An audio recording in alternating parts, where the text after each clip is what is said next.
Hey everybody, what's up and welcome back to today's video guys. And today guys, I'm going to go and be showing you how to run Deepseek locally on your computer. This is a very simple thing to do, so make sure to watch this quick and easy video till the very end and follow my steps correctly so you can make sure that this works the same for you and you can do this yourself.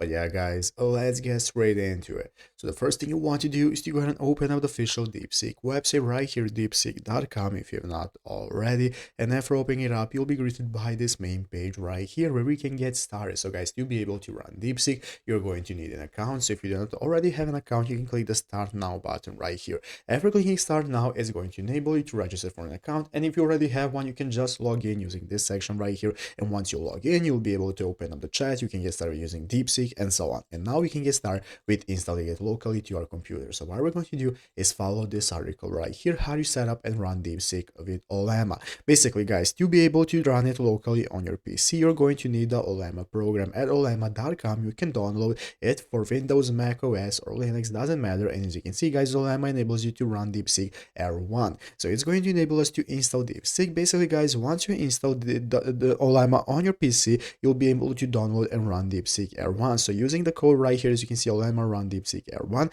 this is going to enable you to start running it locally on your PC and you can get started with using Deepseek. So you can follow the rest of the steps right here in the article. Basically, this is just how you get started. You can click Deepseek R1 right here. You go ahead and take a look at everything that you need to get started with it locally. So I hope this video was helpful. If it was, make sure to leave a like and subscribe to the channel. So guys, thanks for watching. Take care and bye.